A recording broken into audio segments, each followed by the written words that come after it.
nyuma y'uko hasigaye iminsi mikeya uwitwa Christopher Okello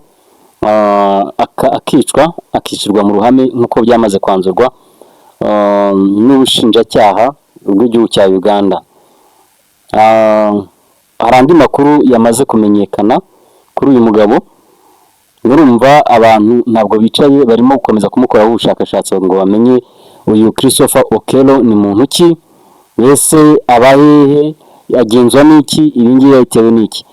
Mbibutse ko uyu Christopher Okello ni umugabo mu gihugu cya Uganda. Iminsi yashize mbere gato y'itariki ya 30 z'ukwezi kwa kane yagize atya yinjira ku kigo cy'ishuri Gaba kiri mu mujyi wa Kampala hafi y'ikiyaga cya Victoria, noneho yica abana bagera kuri 4, abandi barabakomeretsa ku buryo bukomeye. Yakoresheje icyuma abakata amajosi, abana 4 basiga ubuzima, abandi barakomereka.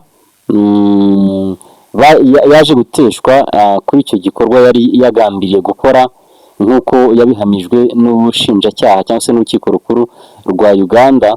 Noneho abandi baza kugira gute kurokoka. Ahari yabatunguye abana bari muri pause barimo ku ishuri barimo gukina, noneho akora icyo gikorwa cy'ubunyamaswa. So ibyo twarababwiye mu kiganiro cyacu cy'ubushize, niba utarakikurikiye cyangwa se utakibonye wasubira inyuma gatoya ukakireba. Icyo kiganiro kirahari n'uburyo yaburanishijwe n'uburyo yisobanuye. Twavuzemo uburyo yahawe amahirwe yo gukora appeal cyangwa se gukora icyo twakwita guhabwa umwanya wo kwisobanura cyangwa se appeal. Twaragenekeje dusanga n'uburyo bwo kujurira. Uwo mugabo yavuze ko yabikoze, ariko yabikoze atabigambiriye, ntabwo yabikoze ku bushake. So urukiko rukuru rw'igihugu cya Uganda rwakatiye umugabo igihano cyo gupfa, rumuha iminsi 15 yo gukora appeal no kuba ashobora kugira gute kugira ikindi yongeraho afashijwe n'umwunganizi we mu mategeko. So byo nabwiraga ibinyamakuru, abantu batandukanye bakomeje kugenda bamukora ubushakashatsi. Hari amakuru rero yamenyekanye kuri uyu mugabo Christopher Okello, niyo turi kugira ngo tubasangize, cyane ko twiyemeje kugira gute kubakurikiranira aya makuru kugira ngo dukumire icyaha kitaraba. Dufite slogan ivuga ngo buri munyarwanda akwiriye kuba ijisho rya mugenzi we ndetse agakumira icyaha kitaraba. Ibyo bikorwa by'ubunyamaswa biragatsindwa ntibikagere iwacu mu Rwanda. So uyu mugabo rero Christopher Okello, icyambere nuko yaje gusangwa afite ubwenegihugu bw'igihugu cya Amerika. Umugabo afite ubwenegihugu bw'igihugu cya Amerika, American nationality. Uyu mugabo icyo ni kimwe. Ayo ni amakuru yakomeje kugenda agarukwaho n'imbuga nkoranyambaga, ibinyamakuru bigiye bitandukanye, cyane cyane bikorera mu gihugu cya Uganda, aho uyu mugabo yakoreye aya marorerwa. Icya kabiri, uyu mugabo yaje kumenyekana cyangwa se yaje kumenywaho ko akorana n'imyuka mibi kubwo gushaka indamu cyangwa se amafaranga. Uyu mugabo yishe bariya bana ko ari 4, yari afite umugambi wo kwica abarenze 4. Icyabimuteye rero bakomeje kugaruka cyangwa se imbuga nkoranyambaga zirimo kuvuga ko uyu mugabo yabitewe nuko yari yaratumwe ibitambo ikuzimu kugira ngo noneho aze guhabwa iki, amafaranga menshi atubutse. Abantu bakomeza kwibaza bati ni gute umuntu ashobora kuvuga ngo arashaka amafaranga, noneho nyuma yo gushaka amafaranga akabwirwa ngo genda wice, akagenda akabikora kugira ngo ahabwe amafaranga. Urumva ko abantu bamwe basigaye bafite imitima imeze nk'ubunyamaswa. Urumva ko hatabayeho gutekereza kabiri, kwa kundi bavuga ngo iminsi y'igisambo ntabwo igirenga. Yaje kugira gute gufatwa, yaje gufatwa ubu ngubu ari mu maboko ataraye hariya mu gihugu cya Uganda, uyu mugabo witwa Christopher Okello. Ibi ngibi rero andi makuru agaragaza ko cyangwa se ikindi ikimenyetso kirimo kugenda gitangwa kigaragaza ko uyu mugabo akora n'imyuka mibi, nuko umunsi yafashweho nyirizina umunsi yafashweho bukeye nibwo yaje kugira gute kugezwa imbere y'ubushinjacyaha.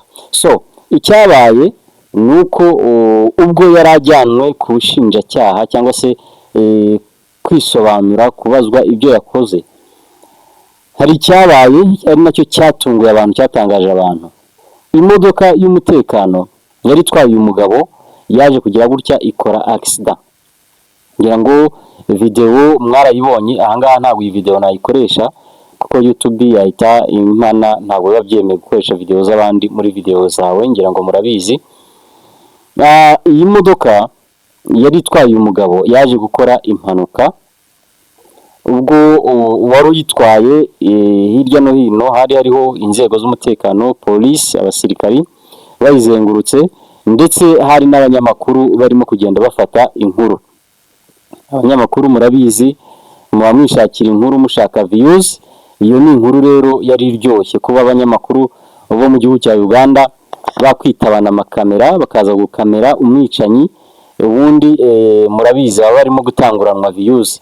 Iyo inkuru nk'iyo irimo gutrendinga, umunyamakuru akayipostinga mbere y'abandi, ubwo aba afite amahirwe menshi yuko iyo nkuru ishobora kureberwa kuri platform yiwe, kubera ko iba iri trend, noneho akaza kugira gute kuba ari mu nyungu.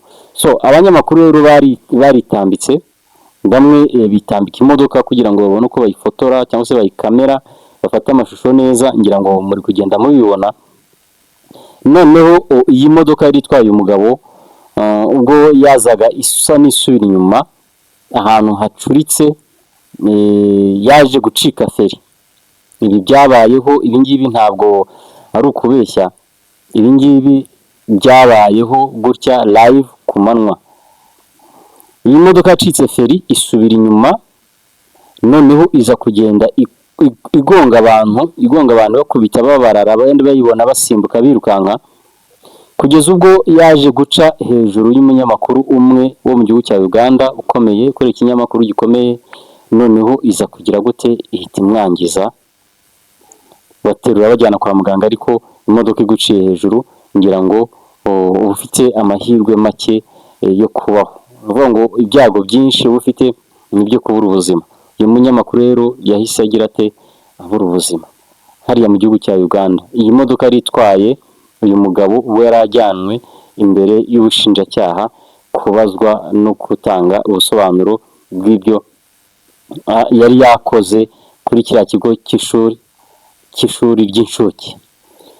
So kugeza ubu rero hategerejwe icyo perezida w'igihugu cya Uganda Yoweri Kaguta Museveni aza gutangaza, cyane ko nta hantu namwe turabona perezida w'igihugu cya Uganda yigeze ashyira commentaire kuri iyi nkuru, usibye kubona uriya Christopher Okello yitabishwa mu bushinjacyaha ahabwa umwanya wo kwisobanura. Ntabwo turabona cyangwa se abantu ntabwo barabona icyo perezida Yoweri Kaguta Museveni avuga kuri case ya Christopher Okello n'ariya marorerwa yakoreye kuri kiriya kigo cy'ishuri. Abantu rero biteze icyo aza kuvuga. Mbibutse ko uyu mugabo nyine yahawe iminsi 14 yarangira akagira ate nawe akicwa, ko nicyo gihano yakatiwe. Muri iminsi 14 bari kuvuga bati yenda perezida ashobora kumugirira imbabazi cyangwa se ashobora kutazimugirira, ashobora kuvuga gutya. Ibyo byose ni ibintu abantu barimo gutekereza mu mitwe yabo, ntawe ufite ukuri kuri ibi bintu. Ikizwi cyo nuko uyu yamaze guhabwa iminsi 14. Muri iyo minsi 14 agenda yitabishwa, asobanura, abazwa, bamwemeza icyaha cyo bamaze kukimwemeza, amaze kucyemera. So mbibutse ko uyu mugabo rero kesi yiwe ni kesi iremereye cyane, aho yivuganye abana 4 abasanze ku kigo cy'ishuri aho biga. Ushobora kwibaza uti se byagenze bite? Ushobora kuba yenda ariho ubibonye. Uyu mugabo yenda yaje gufatwa ate? Yaje gufatwa, sinshaka kubisubiramo, gusa hari kamera CCTV zo ku mihanda zirimo kwifashishwa mu kwemeza uyu mugabo no gukusanya ibimenyetso, uburyo yaje agaparika imodoka hafi y'ikigo cy'ishuri akayivamo akagenda akinjira mu kigo, amashusho footages za kamera CCTV zaramufashe kandi zose zirabigaragaza. So reka ngushimire wowe wanye natwe muri kiganiro, simba nshaka ikiganiro cyanjye kiba kirekire. Niba wumva ibiganiro tukugezaho ari byiza kandi bikwiriye, subscribe uyikore, noneho unandike muri commentaire icyo wifuza twazaza kugusesengurira cyangwa se kumenyesha ku bijyanye n'inkuru tuba tubategurira. Urakoze cyane, nakagaruka.